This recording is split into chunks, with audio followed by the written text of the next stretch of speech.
Magandang araw po mga kaibigan. Ngayon araw, samahan niyo ako mag-unbox ng isa sa pinakamalaking regalo na natanggap ko galing kay Jess. Nung Pasko pa ito, pero ngayon lang natin babuksan. Tara, kunin natin. Uy, ang laki, ang bigat ha! Ako, alam ko kung ano ito. Ipapakita namin sa inyo. Bali, madaming nagtatanong kung Filipino food lang ang kinakain namin dito sa bahay. Siyempre, hindi dito kami sa US nakatira. Ang isa sa pinaka-paborito kong pagkain is pizza. Noong may pizza oven kami, pero nasira. Mga 8 years ago yan, no? Pero ito ang pinaka-bago, isa sa pinaka-best na pizza oven. Kaya, mag-homemade pizza tayo ngayon. Sobrang excited ako dito. Alam ko mahal ang regalo na to, pero mahal ako ni Jess, kaya tamang-tama. So, buksan natin. Tignan natin kung may assembly ito. Hindi ko alam kung fully assembled na ba o kung anong kailangan gawin dito. Pero ito ang Uni 16-inch. At alam ko may magtatanong, hindi ito sponsored. Wish ko lang. Sponsored yan. Yung box. Buong box? Sa loob ng box. Ikakat ko lang ganito. Uy! Wow, ganda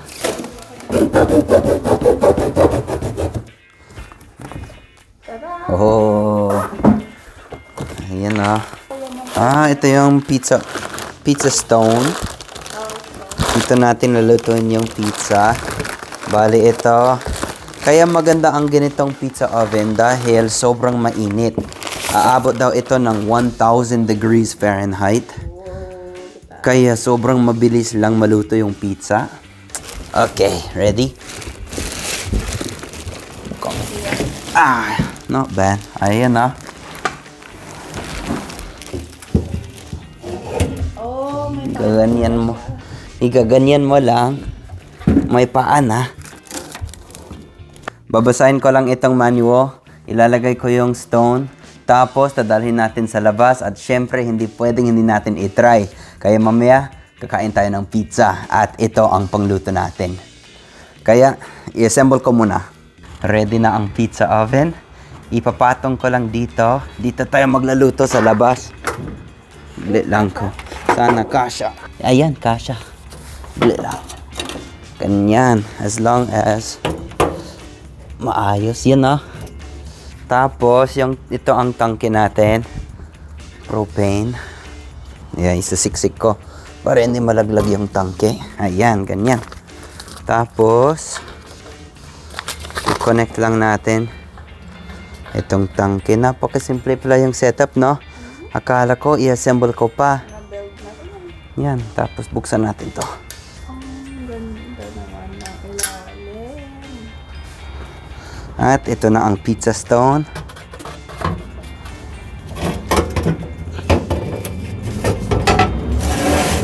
Ayan perfect fit. Buksan ko, testing natin. Wow! Saglit lang. Isa pa. Wow! Hala! Tinan mo. Ang ganda All around yung fire niya. Pala. Pwede mo ihina, tapos yan. Yan yung pinakamalakas. Wait, saglit. Saan yung yan yung pinakamalakas. Babasahin ko ulit yung manual kasi hindi ko pala binasa. Pasaway ka sa binuksan mo. Binuksan ko lang. Excited. At noon, bumili kami ng yung wooden paddle, yung metal paddle kasi mahilig talaga kami gumawa ng pizza noon. Wow, bongga Wow. Pagayin mo din doon sa gas. One. Nirun ko itong pizza oven for 30 minutes para matanggal daw yung factory chemicals at para ma-season din yung pizza stone. Pero babuksan ko ulit para ma-preheat natin at pasok tayo sa loob at gawa tayo ng pizza. Ayun. Bali sabi nila ang target temperature natin is 750 degrees Fahrenheit. So mga medium heat tayo. At meron tayong infrared thermometer sa loob para i-check natin yung temperature ng pizza stone. Pero hayaan muna natin mag-preheat mga 10 to 15 minutes daw. Ito na ang ating mga pizza supplies. Ito ang pizza apron ko na binili ni Jess noon. You want a piece of me? Dito natin i-assemble ang pizza para madali lang ilagay sa loob ng oven. Ito ang ginawa kong pizza dough kanina. At mukhang ready na. Pero kung interesado kayo sa pizza recipe ko, pwede ko ilagay sa description. Pwede din tayo gawa ng vlog next time kung gusto nyo. Mukhang super maganda itong pizza dough natin ngayon. Perfect na yan. Ito ang unang pizza natin.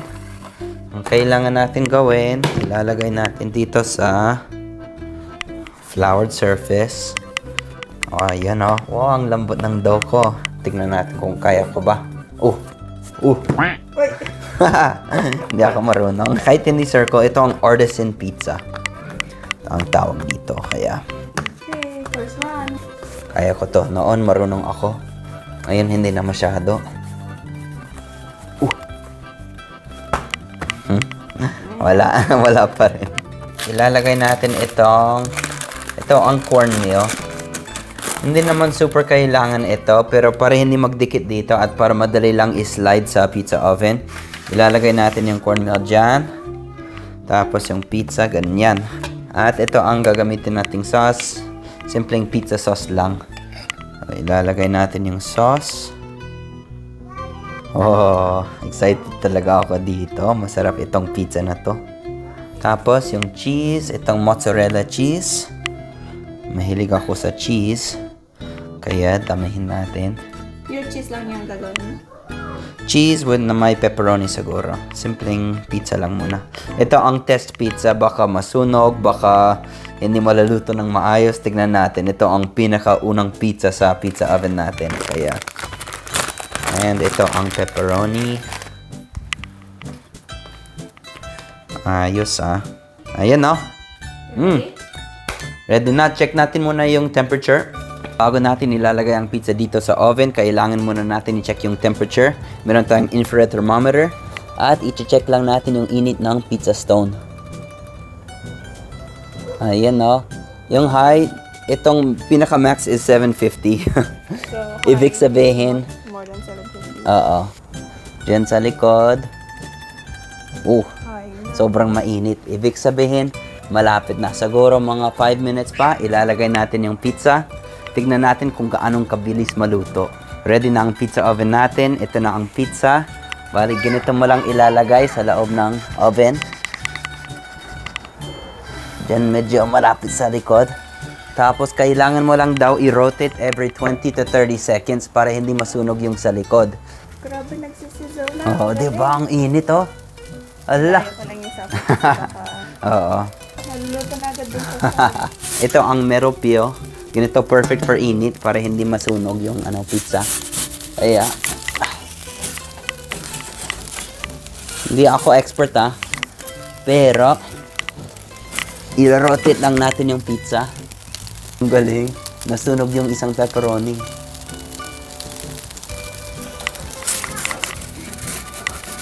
Wala pang 1 minute pero sunog na yung pepperoni. Ibig sabihin masyadong mainit yung oven.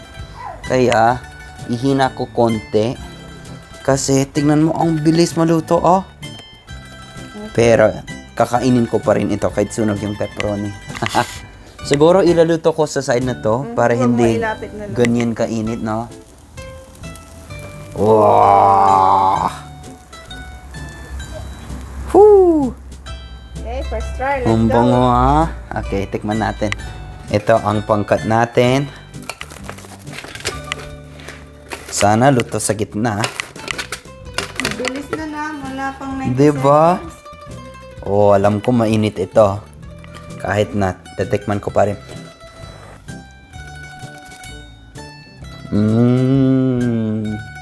Okay. Grabe, Wow, talagang naluto. Ang sarap. Lutong-luto yung dough. Hindi siya doughy. Wow, ganun kabilis. Ganyan Just kabilis. 90 seconds. So, sobrang May init pizza yung ka na. oven.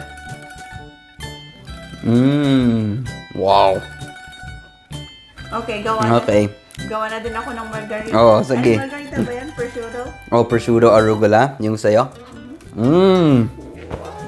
Titikman daw ni Jax itong pepperoni pizza na ginawa ko. Ala, super cheesy, Anong masasabi mo, Jax? Masarap? Masarap o hindi? Masarap. Masarap! Yay! Buti na lang. Ito na ang pangalawang pizza. Ilalagay lang natin sa oven. I think mas maganda kung round yung pizza daw kasi nasasunog yung ibang part kung hindi siya round. Kaya igaganyan ko lang. Ang feeling ko, no?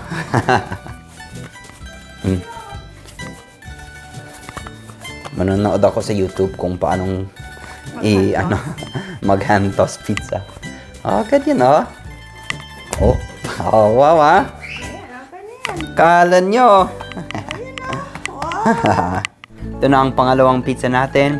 Cheese lang ang ilalagay muna. Pero mamaya pagluto na, prosciutto and arugula. Yun yung favorite ni Jess. Ilalagay ko na lang dito siguro, no? Para hindi siya sobrang mabilis at sunog. Bonga, habang nagluluto, kumakain din. Maya-maya baka pizza channel lang ito. Diba? Okay, 90 seconds. Ang bilis. Wow. Konti pa sa likod. Hindi yan sunog, crispy. That's Mom.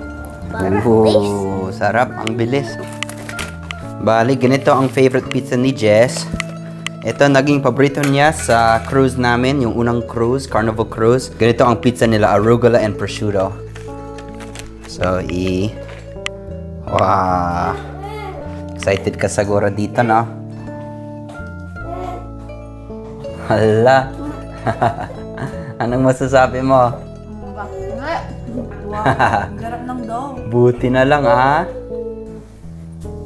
Wow!